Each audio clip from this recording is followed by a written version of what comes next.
Prendre la direction de l'atelier 210. À l'affiche, Mal de crâne, une pièce de théâtre, un mariage étonnant et détonnant entre Hamlet et Eminem. On y retrouve quelques éléments de la trame classique du drame de Shakespeare, comme dans cette scène à propos de la mort de son père.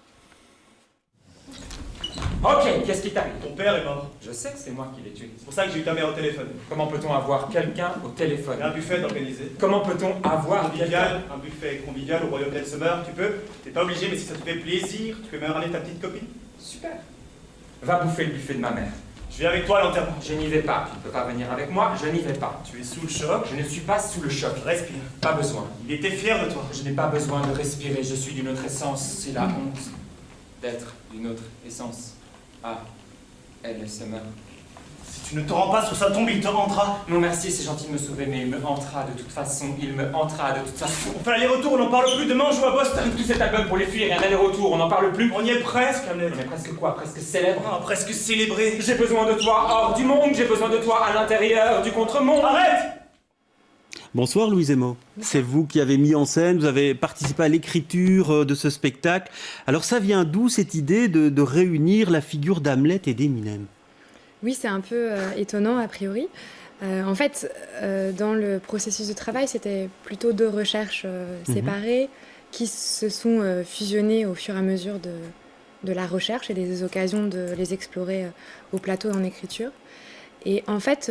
Et qu'est-ce qui les rassemble selon vous? Ce qui les rassemble, c'est, je pense, une certaine forme de scandale face à l'ordre des choses, face à l'organisation familiale, économique, un peu du réel, et un rapport à la ludicité de la langue, et Salvatore aussi, voilà, à la littérature, à la façon et la possibilité de faire phrase de tout et de pouvoir s'émanciper de sa condition initiale, qu'elle soit sociale ou familiale, même si les deux sont liés. Alors c'est ça surtout qu'on voit dans votre spectacle, c'est le plaisir que vous prenez, comme les rappeurs d'ailleurs, à jouer avec les mots dans votre processus d'écriture, et ce que ça nécessite aussi comme performance pour les acteurs de la pièce.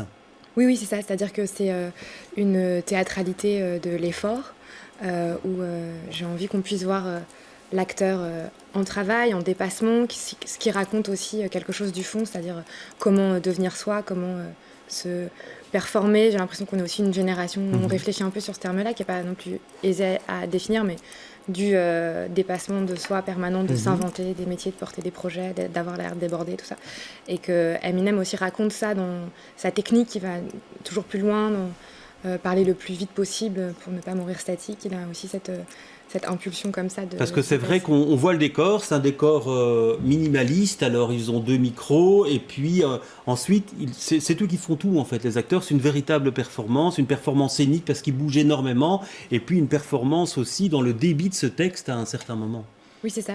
C'est je pense que c'est une forme aussi d'utopie qu'on présente de ce que c'est que le théâtre pour nous aussi, comme un lieu salvateur où on peut accélérer la médiocrité et la lenteur qu'on peut ressentir parfois dans la vie. Alors il ne faut pas s'attendre non plus, quand on voit cette pièce, à un récit linéaire, c'est pas ce que vous avez recherché. Alors voilà, on est dans une ellipse, des allers-retours un peu permanents. Les personnages passent de 8 à 30 ans et on les suit un peu dans leur trajectoire jusqu'au moment de la dernière chanson. Alors on va voir ici un extrait, c'est à peu près au milieu de la pièce, ce sont les funérailles de Tupac Shakur. Pour ceux qui ne le connaissent pas, c'est un rappeur qui a été assassiné en 1996, voilà si je lis bien mes notes, et qui était considéré comme un très grand rappeur. Et puis il y a un hommage d'Eminem lors de ses funérailles, on découvre ça. Nous sommes à l'enterrement de Tupac Shakur, la foule est là. La foule est en noir, la foule est noire et blanche. Eminem a la parole, il la prend. Eminem a la parole, il la prend. The one who shot Tupac Shakur is a shame to humanity. He's yours, mine, ours. Be him on their side or ours, black or white, East Coast, West Coast, we all have been harmed. Be the one who shot Tupac Shakur, be silent now and forever. Celui qui a tué Tupac Shakur va dans l'enculé de sa race. Today, a part of humanity was taken away. Virtue, joy, dignity were taken away. Humanity is doomed to kill its own. Humanity it again. A little man gunned down a big man. He was not up to the task. Tupac was a high-speed dude.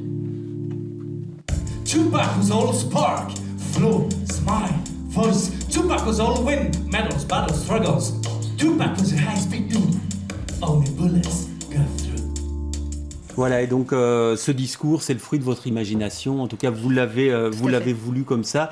Et dans des extraits chantés, il y en a pas mal dans votre spectacle. Oui.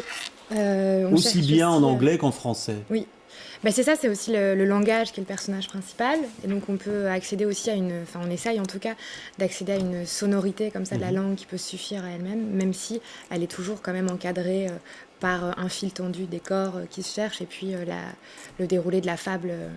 Et la naissance de ce spectacle, on imagine le processus d'écriture, ça a été un processus participatif ou alors c'est vous qui à un moment donné venez avec une proposition et puis on en discute avec l'équipe? Ben c'est un peu les deux, c'est-à-dire que c'est un spectacle là qui a pas mal cheminé. On s'est rencontrés tous à l'INSAS, donc c'est le noyau dur un peu de la PAC, la parole au centre.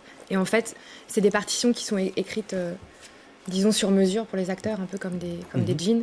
Et on a fait beaucoup d'étapes. La version créée au Jacques Franck il y a 1 an est complètement la transformée après notre passage au Don et tout ça. Donc c'est aussi une logique comme ça évolutive. Donc vous avez joué en Avignon au Théâtre des Dons. Voilà, Ouais. donc là c'était la première aussi grande série, donc on a pu consolider un geste, mais on a totalement quasi recréé le spectacle pour ça, et voilà. Donc c'est le fruit du travail, du trajet et de l'échange aussi avec ceux qui constituent la compagnie qui l'apporte. Alors c'est vrai que c'est un spectacle dont l'abord peut paraître difficile à la base. Moi j'ai pu le voir hier soir, il y avait des groupes scolaires qui a un public qui est pas vraiment facile. On peut dire que vous avez passé le cap sans aucun souci. Oui, s'il y a une réaction, en tout cas vive, sonore, spontanée chez les jeunes, disons, enfin là ils avaient entre 14 et 16 ans, j'ai l'impression qu'il y a peut-être quelque chose qui... Et c'est un public risqué, généralement, on le dit en tout cas. Ouais, je pense qu'il pardonne pas trop, qu'il est moins censuré, moins analytique aussi peut-être, et donc c'est plus... en fait, il est un peu frappé par la punchline aussi, cet amour-là de la cruauté de verbale et de comment on se cherche aussi dans le corps. La sensualité aussi est assez centrale dans la pièce.